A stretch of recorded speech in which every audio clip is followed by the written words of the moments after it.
ആദ്യം മുതലാ? നമസ്കാരം, എൻ്റെ പേര് ശ്രീശാഖർ CK. ഇത് ഞാൻ പണ്ട് കെട്ടി വരുന്ന ക്ഷേത്രമാണ് ശ്രീ പുന്നോളക്കണ്ടി ഭഗവതി ക്ഷേത്രം. ഞാൻ 4ാം ക്ലാസ്സിൽ ഇവിടെ അരങ്ങേറിയിരുന്നു. ഇപ്പോൾ ഈ കൊല്ലം ഞാൻ ഇവിടെ കഴിക്കുന്നത് ഗുളികൻ ദൈവമാണ്. അപ്പോൾ ഇപ്പോൾ ഇവിടെ ഇല്ലാതെ കീഞ്ഞിട്ടില്ല ദൈവത്തിൻ്റെ പേര് ആര്യപ്പൻ കന്നി നാഗഭഗവതി.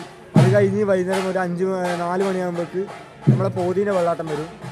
അത് കഴിഞ്ഞ് പോതീൻ്റെ വെള്ളാട്ടം വന്നാൽ 5 മണിക്ക് ശാസ്ത്രത്തിൻ്റെ വെള്ളാട്ടം, പിന്നെ കണ്ടാറിൻ്റെ വെള്ളാട്ടം, പിന്നെ അങ്ങനെ അംഗക്കാരൻ്റെ കരുണ. ഇത് കഴിഞ്ഞ് പിന്നെ അങ്ങനെ ഓരോരോ തെയ്യങ്ങൾ വരും.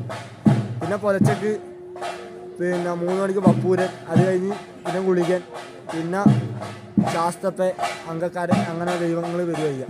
എന്തായാലും എല്ലാം കഴിയാനാകുമ്പോഴേക്ക് ഒരു 7, 8, 9 മണിയാവും മറ്റന്നാൾ വൈകുന്നേരം.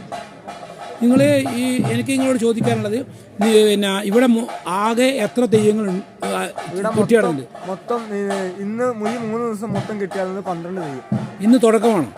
ഇന്നലെ തുടങ്ങി, ഇന്ന് തുടങ്ങി, മറ്റന്നാൾ രാവിലെ കഴിയും. അപ്പോൾ ഇതിന് പിന്നെ നിങ്ങൾ കെട്ടിയാടുന്ന തെയ്യം? ഞാൻ ഗുളികനാണ്. പിന്നെ നിങ്ങൾ മറ്റെല്ലാം ഏതെല്ലാം തെയ്യങ്ങളാണ് കെട്ടിയാടുന്നത്? ഫസ്റ്റ് ഇവിടെ കഴിച്ചത് 4ാം ക്ലാസ്സിലാണ് എൻ്റെ അരങ്ങേറ്റം കഴിഞ്ഞത്. ഫസ്റ്റ് കഴിച്ചത് ശാസ്ത്രത്തിന്റെ വെള്ളാട്ടാണ് കഴിച്ചത്. പിന്നെ 2-3 കൊല്ലം അതേപോലെ ശാസ്ത്രത്തിന്റെ വെള്ളാട്ടം കഴിച്ചു. പിന്നത്തെ കൊല്ലം പരദേവത കഴിച്ചു. കഴിഞ്ഞ കൊല്ലം ബസൂരി മല കഴിച്ചു. ഈ കൊല്ലം ഗുളികനാണ് കഴിക്കുന്നത്. അപ്പോൾ നിങ്ങളുടെ പേര് പറഞ്ഞത്? എൻ്റെ പേര് ശ്രീശാഖ്. ഞാൻ അജയ് കുമാർ, യൂട്യൂബർ, കേരള. ഞാൻ നമ്മൾ ഇവിടെയുള്ള മലബാറിലെ തെയ്യങ്ങളെ നമ്മൾ ലോകത്തിൽ പരിചയപ്പെടുത്തി കൊടുക്കുക എന്നുള്ള ദൗത്യവുമായിട്ടാണ് വരുന്നത്. ഇന്ന് ഞാൻ പുന്നോൽക്കണ്ടി ക്ഷേത്രത്തിലാണുള്ളത്. പുന്നോൽക്കണ്ടി ക്ഷേത്രത്തിൻ്റെ ഒരു അവകാശിയാണ്. ഈ ഒരു ഇൻ്റർവ്യൂ ആണ് ഞാൻ നടത്തിയിട്ടുള്ളത്. ഇദ്ദേഹം പറയുന്നു, നിങ്ങൾ എത്ര വയസ്സിലാണ്? 4ാം തരത്തിൽ പഠിക്കുമ്പോൾ കെട്ടിയ തെയ്യം ഏതാണ്? ശാസ്ത്രപ്പൻ എന്ന വെള്ളാട്ടമാണ് അദ്ദേഹം കെട്ടിയിട്ടുള്ളത്. അദ്ദേഹത്തെ ഈ ക്ഷേത്ര അവകാശികൾ ഒരു ബ്രേസ്ലെറ്റിൽ ആദരിക്കുകയും ചെയ്തിരുന്നു. ഇത് തെയ്യം കെട്ടിയാടുന്ന ഒരു ഹോളാണ്. ഇതിന് തെയ്യം അരങ്ങേറ്റം നടത്തുന്ന ഒരു ഹോളാണ്.